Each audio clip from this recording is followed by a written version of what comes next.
విన్నారుగా, మంచి పేరు తెచ్చుకోవడం కోసం, బిజినెస్ పెంచుకోవడం కోసం ఫుడ్ లో రకరకాల కెమికల్స్ కలిపి జనాల ప్రాణాలతో ఆటలాడుకుంటున్నారు ఈ అన్నపూర్ణ క్యాటరింగ్. మా వాళ్లలో ఏ ఒక్కరికి ఏ ప్రమాదం జరిగినా కూడా ఈ విషయాన్ని ఇక్కడతో వదిలేయను. నిర్మలా, టీవీలో వీళ్ళు చెప్తుంది చూస్తూ ఉంటే నాకేదో భయంగా ఉందే. ఇంకా ఏం ప్రమాదం ముంచుకొస్తుందో ఏంటో. ఇంకా ముంచుకు రావడానికి ఏముంది అత్తమ్మా? అన్నపూర్ణ క్యాటర్స్ పేరు మునగాల్సినంత మునిగిపోయినట్టే. భగవంతుడా, అందుకే ఎవరి స్థాయికి తగ్గట్టు వాళ్ళు ఉండాలనేది. ఏదో మన స్థాయికి తగ్గట్టుగా చిన్న చిన్న క్యాటరింగ్లు అవి చేసుకుంటే అలాంటి చోట ఏదైనా పొరపాటు జరిగిందనుకో మనలో మనం సర్దేసుకోవచ్చు.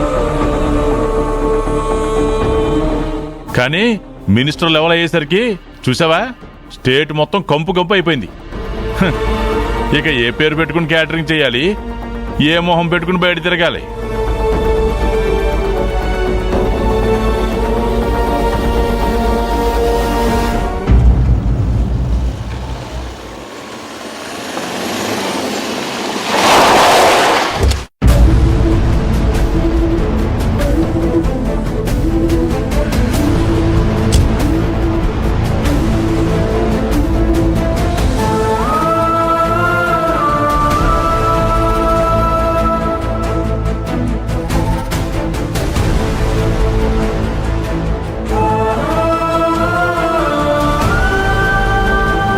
అన్నపూర్ణ, ఏమైంది?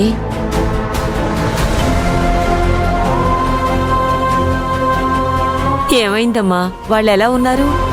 హాస్పిటల్లో జాయిన్ చేశాం అత్తయ్య.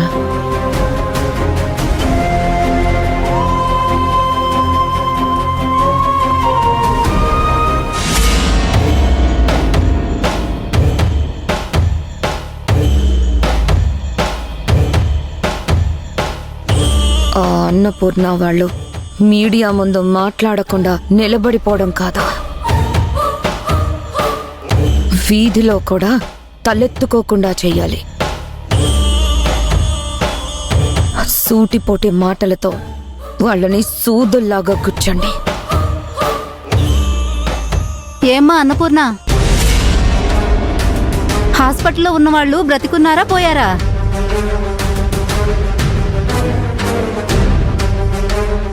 పోయుంటే ఇంటికెందుకు వస్తారు? అటు నుండి అటే జైలుకు పోయుండేవాళ్ళుగా. మరే అన్నపూర్ణ క్యాటరింగ్ అంటే పెద్ద గొప్ప. ఆవిడ చేత్తో వండిన ఫుడ్ అమృతంతో సమానం. అలాంటి టేస్ట్ ఎక్కడా రాదని ఎవరూ వండలేరని చెప్పేసి ఓ ఎగిరెగిరి పడ్డారు. ఇప్పుడు ఏమైంది? నిజం బయటపడింది, వీళ్ళు సతికిలు పడ్డారు. అయినా తినే అన్నంలో కెమికల్స్ కలపడం ఏంటమ్మా? పాపం కాకపోతే పోయే కాలం.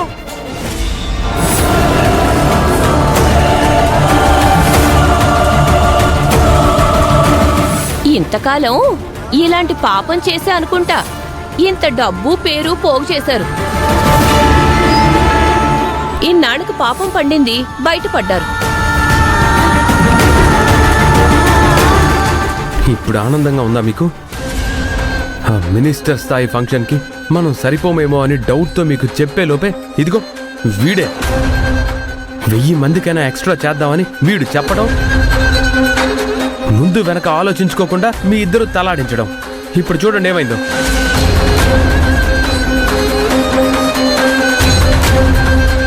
హాస్పిటల్లో మీడియా ముందు తల ఉంచుకోవాల్సి వచ్చింది. ఇప్పుడు వీధిలో అందరితో మాట పడాల్సి వస్తుంది. ఇక అన్నపూర్ణ క్యాటరింగ్సే ఉండదు, మూసేయండి.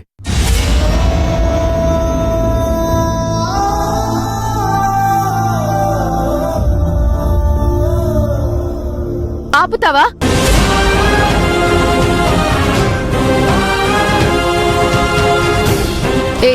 ఏం మాట్లాడుతున్నావు? బయట వాళ్ళంటే వాళ్లకు కనిపించేదే నిజం అనుకొని తెలిసి తెలియని వాగుడు వాగుతున్నారు. ఇంట్లో మనిషి అయ్యుండి నువ్వు కూడా ఆవిడ్ని తప్పు పడుతున్నావు. బుద్ధి లేదు. నీకు సంబంధం ఏంటి? నువ్వెందుకు మాట్లాడుతున్నావు? ఆ ఇంటితో నీకెంత సంబంధం ఉందో నాకు అంతే సంబంధం ఉందిరా. ఆవిడ నీకు తల్లైతే నాకు పెద్దమ్మ.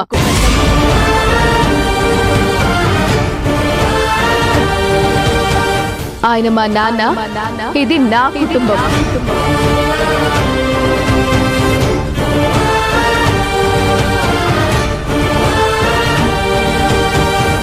ఏమ్మా వేదా, నిన్న మొన్నటిదాకా అన్నపూర్ణతో గొడవ పడేదానివి, ఇప్పుడేంటమ్మా కుటుంబం కుటుంబం అంటూ ఓ తెగ వత్తాసు పలికేస్తున్నావు? ఆవిడేంటో నిన్న మొన్నటి వరకు నాకు అర్థం కాక అలా ప్రవర్తించాను. ఆవిడేంటో ఇప్పుడు తెలిసింది కాబట్టి అలవాటు మార్చుకునే ప్రయత్నం చేస్తున్నాను.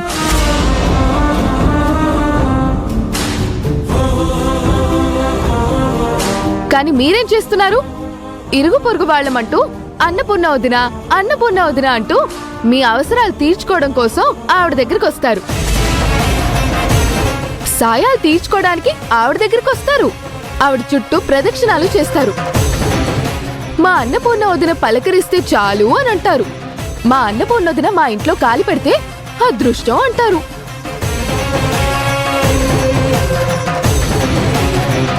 సాయం అడిగితే కాదనుకున్నా చేసిన ఆవిడ, అడిగిన వారికి లేదనకుండా అన్నం పెట్టి పంపించిన ఆవిడ ఇప్పుడు మీ కంటికి దోషిలా కనిపిస్తుందా?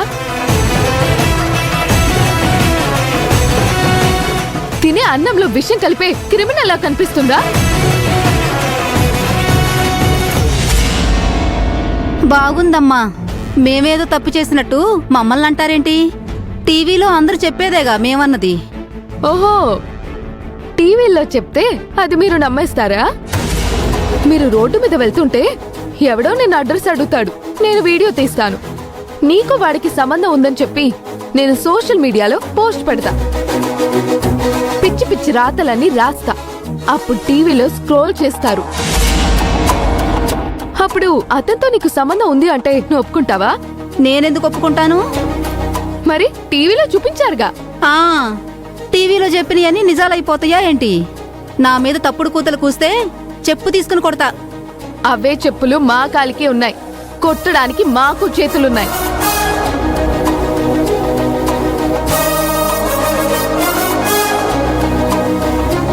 ఎవరి గురించైనా టీవీలో చెప్తే నమ్మేస్తుందట, ఎవడి గురించి చెప్తే మాత్రం ఒప్పుకోదట. వాళ్ళంతేనే, వాళ్ళకి నిజానిజాలతో పనిలేదు. అందుకే లోకుల్ని కాకులంటారు. ఒక కాకి కావనగానే మిగతా కాకులన్నీ కావు కావు అని అరుస్తాయి. ఎందుకు అరుస్తున్నారు అంటే అది అరిచింది మేము అరిచాము అంటాయి. వీళ్ళు కూడా అంతే. ఎంతకాలంగా ఈ అన్నపూర్ణ క్యాటరింగ్ సర్వీస్ ఎంతమందికి ఫుడ్ సర్వింగ్ చేసుంటారు?